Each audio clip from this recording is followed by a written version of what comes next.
Hello everyone and welcome into our midweek show here on the GSMC Fantasy Sports Podcast, brought to you as always by the GSMC Sports Network. I'm your host, Christopher Shepard.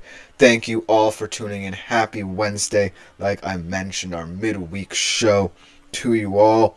And for today's show, it's quite simple. We're going to be going over Thursday Night Football pretty heavily today, starting off the general betting preview. Very interesting AFC North matchup, at least in theory. It sounds very nice. We'll also be looking at some player prop bets for this game, including my positional rankings for Week 12 today with my tight ends and my defense and special team units to look out for. And last but not least, going over, as always, my weekly shadow report, the key wide receiver cornerback matchups that I believe will define the week in fantasy football. But before we get into any of this fun stuff, I do want to remind you that if you want to consider liking, following, and subscribing to the show, the network is perhaps the best way to support us and our work here at the network. It is greatly appreciated by all concerned. But if you do want to interact more directly with the show, we love hearing your comments here in the network and around the shows as well. Consider making yourselves available to the Super Chat, Super Thanks, and Super Stickers features here on YouTube. Like I said, great way to contribute and interact with the show at large. You can either go to our website even, gsmcpodcast.net, to leave a tip or donation, or do it through YouTube proper. Or you can just leave any questions, comments, or concerns you may have throughout the show. They'll pop up on my screen. I'll read them on air. Again, another way to get your opinions on air. I love hearing them as well. It just makes this show that much better. But without further ado, let's jump into our first segment of the day here, starting off with tomorrow night's AFC North matchup. A feisty rivalry these past couple of years between the Steelers and the Browns. This game seems meaningless in theory, but yet again, it is one of those games that, on paper at least, seems like a fun proposition. You have Jameis Winston in prime time going up against one of the best defenses in the entire National Football League.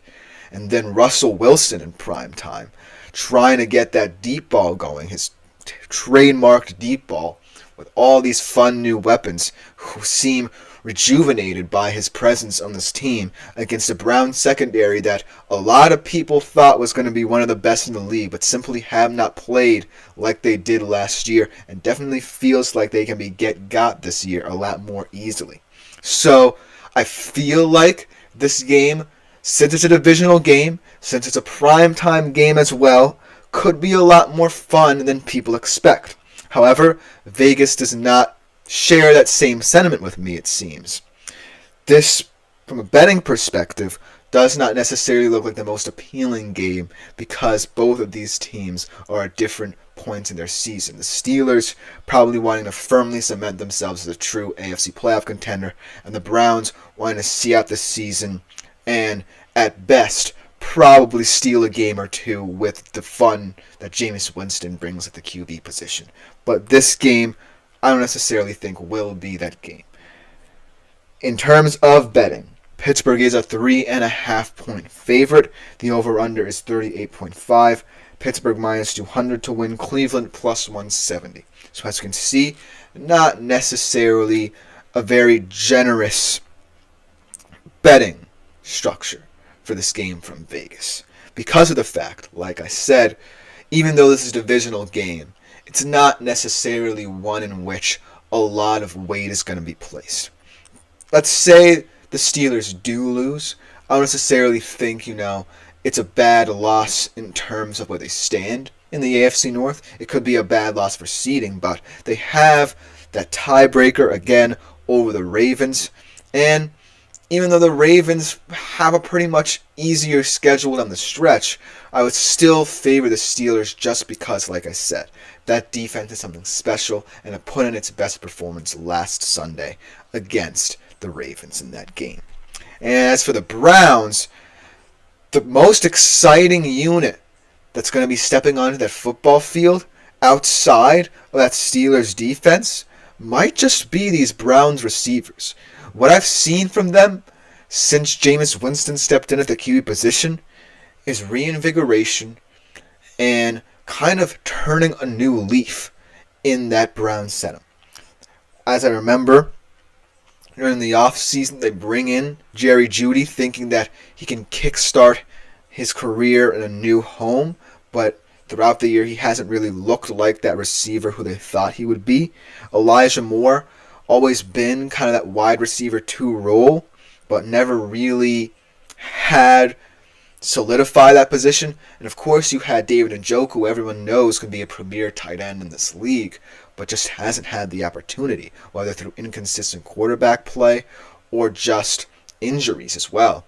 And then you had Amari Cooper, of course, who's now a Buffalo Bill.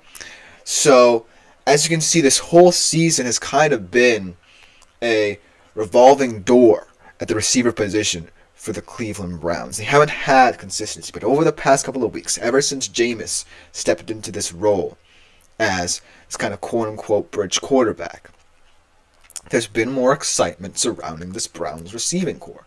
I really like what Jerry Jeudy did in that last game against New Orleans. I really think that David Njoku is still going to get a lot more opportunities in this setup down the stretch. And I feel like the high-risk, high-reward nature of Jameis Winston just elevates the squad because he's not afraid.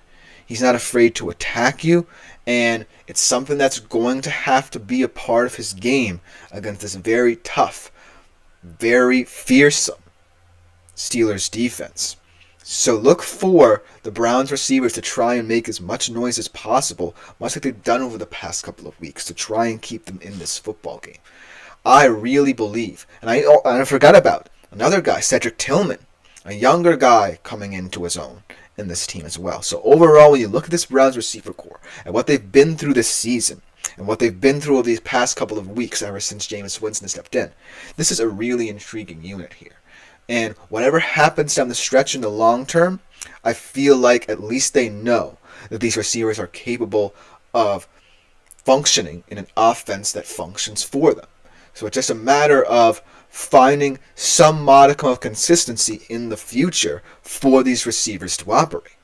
And so that's why I'm so high on them right now, because I see the talent on the field, and I see what a quarterback who's unafraid really does to this team. So that's why I'm really high on these Browns receivers. However, it is a very tough matchup, and before you know, you have to worry about the pass game. You have to worry about who's up front in that front seven for the Pittsburgh Steelers. Very fearsome, vaunted front seven. You have guys like TJ Watt, Alex Highsmith, Patrick Queen, their new acquisition this past offseason from the Baltimore Ravens, ironically. So ultimately, you're looking at a very tough mountain to climb if you're Jameis Winston and the Cleveland Browns, and a unit that's kind of come under scrutiny rather than being lionized, much like the Browns receivers have this past couple of weeks, is the Browns O-line. It's been heavily decimated. Guys like Jedrick Wills, Joel Bitonio, Wyatt Teller have not really played up to snuff, whether with Deshaun Watson or Jameis Winston, so this is going to be a very rough evening for them.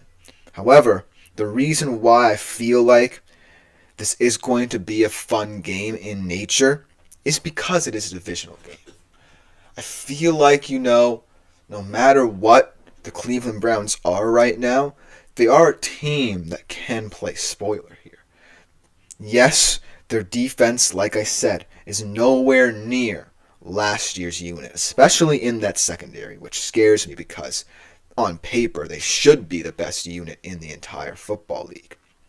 But I feel like since tensions are going to be high in this one, this is a really feisty rivalry, like I said earlier, that really brings out the best in these two teams. And I feel like, the Browns seem down and out, but really have been performing better under Jameis Winston's regime. I feel like this could be an opportunity for the Browns to just have a game where they have a lot of freedom. And I feel like it's weird to say that considering, the Steelers are the presumptive favorites in the AFC North now. They could be pushing and lobbying for that number one playoff seed. So, in retrospect, they're going to want to win these games, especially in the division, to ensure that A, they win the North, and B, are still in contention for that number 1 seed. But I still think you can't underestimate a Browns team that, even though they haven't won many games with Jameis Winston, they look a lot better. Because Jameis is that guy, like I said, who, unlike Deshaun Watson's, not tensing up. He's embracing this moment. He's embracing the narrative of being this guy who's willing to step in. And he's really helped this team in terms of culture, in terms of identity, find its footing. Even though, it's not a team that is going to contend anytime soon. And in 2025 and beyond, this could be a very different Cleveland Browns team, and for that matter, organization. They might just clean house at the end of the season as well. So, just to have this moment of seeming stability, albeit by losing, with Jameis Winston at the helm, goes to show that this Browns team is further along in whatever they think their project is than we initially thought. Because yes, Deshaun Watson might play another game in a Cleveland Browns uniform, but the pieces they have are still pretty nice.